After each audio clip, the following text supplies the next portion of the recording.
Hola a tothom, i en aquest vídeo intentaré explicar com es navega per la nova aula 2.0 de Moodle.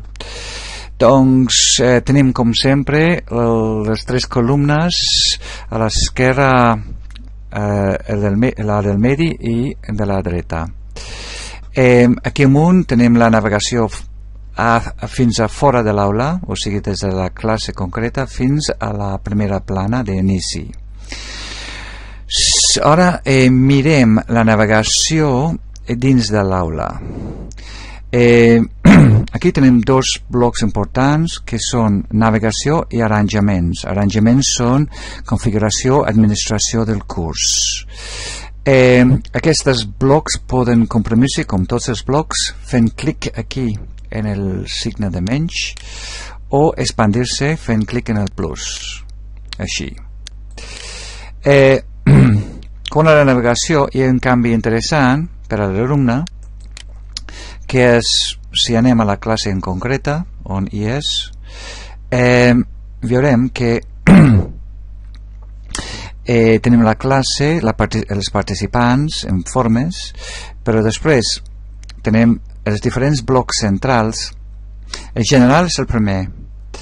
Després tenim els temes, com sempre, tema 2, tema 3, tema 4, però podem posar un nom concret en lloc del número. O sigui, podem posar, per exemple, gramàtica en lloc d'un número, per exemple, tema 10. Així és més fàcil la navegació per a l'alumne. Explicaré en un altre vídeo com és això, però en qualsevol cas heu d'explicar això a l'alumne perquè aprengui a navegar amb més fluidesa per la nova aula. Altra cosa molt interessant és que podem posar aquests blocs aquí a l'esquerra fent clic en el bloc blau. Veurem. I ara la navegació està aquí amunt. Podem seguir navegant fent servir això, perquè quan posem aquí el ratolí amunt ens permet navegar així. I quan triem el ratolí doncs desapareix.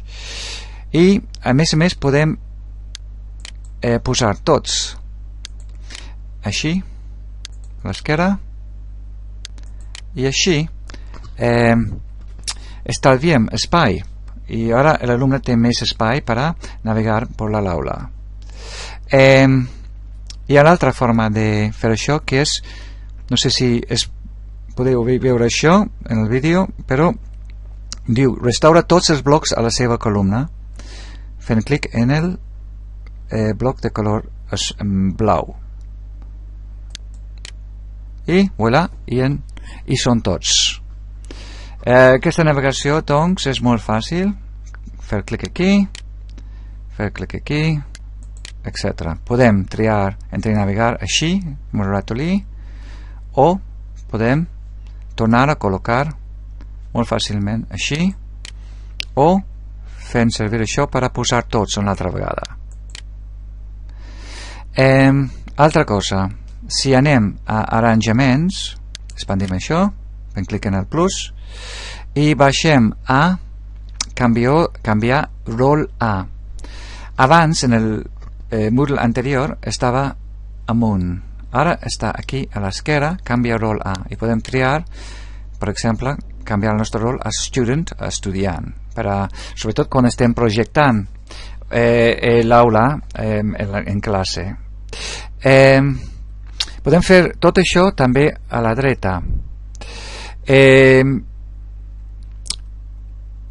Alguna cosa més. Em sembla que de moment això és tot com a introducció al tema de la navegació.